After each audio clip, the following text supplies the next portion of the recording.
Let's get to our political plays of the week at 6:49 this morning. We have Democrat Michael John Gray and Republican Bill Vickery joining us this morning to analyze some of our hot topics here. First off, guys, good morning to you. I want to talk about Governor Asa Hutchinson and the recent how he signed into law the abortion bill. It's been getting a lot of national attention. He did say that he would have preferred the legislation to include the exemptions for rape and incest, which has been his consistent view. Now, he did say that he signed it because of overwhelming legislative support and his sincere, long-held pro-life convictions. But why sign it, and could we see some pushback from the other side? Well, I think, first of all, let's examine a political reason. The governor has a very ineffective veto. Simple majority could overrule a governor's veto. So, practically speaking, this was going to be a law regardless of whether the governor signed it or not. He has been a champion of the pro-life movement in Arkansas for three decades now, so he has a lot of street cred. And lastly, the bill, Senator Rakett's bill, is popular. Now, we don't like to talk about that necessarily, but if you put this on the ballot in the state of Arkansas, it gets 65% of the vote. And so that's why you saw all these people got elected. There's this isn't a surprise or anything else like that. Senator Rakett probably now is, today, the odds-on favorite to be the next lieutenant governor as a result of stuff like this. So for us to kind of question why it came up or where it is or what it might be, I think is a little nutty, simply because this is where we are as a state now. Michael John? Half the Republicans in the legislature didn't want to vote for that bill. It's extreme. It's a move from the extreme wing of the Republican Party, whether you're pro-abortion or whether you're anti-abortion or pro-choice. It's too extreme. No exception for rape, no exception for incest. That would not pass in Arkansas. Most of the Republicans there didn't want to pass it, but they were worried about a primary for the extreme wing of their party. Hey, we can all debate issues, but when you start talking about extremes, it gets dangerous. The governor could have been a leader, regardless of whether they're going to override him or not. He could have stood up and said, this is extreme, and we don't do extreme in Arkansas, and he didn't do it.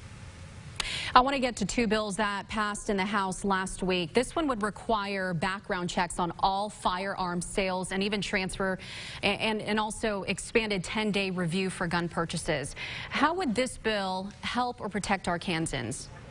So it didn't require all background checks for all private sales. It had an exception if you had a family transfer, if you were selling it to your son or your brother or your uncle. It had some exceptions for letting a friend borrow the gun when you were going hunting. But how it helps Arkansans is, look, we're in a new culture.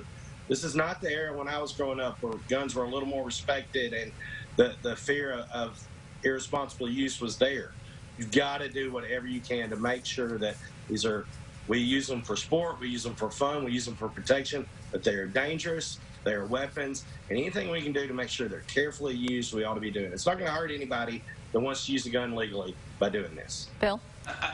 I think this idea of background checks, I mean, that's what's driving legislation now, not just in Arkansas, but around the state, around the country. And it's all driven from these mass shooting events that you see by these incredibly sick people who show up in schools and do things like that.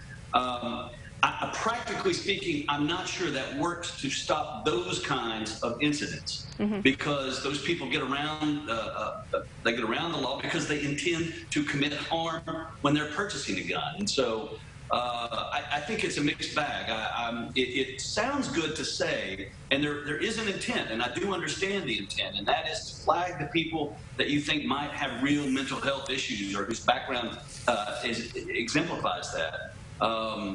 It's just, I don't know, practically speaking, how this would end up. All right. Bill and Michael John, thanks so much for weighing in on those two issues that are going to be impacting Arkansas. Real quick, I want to say this. I want to compliment Michael John, chairman of the Democratic Party, had a bold move over the weekend to reduce the filing fees.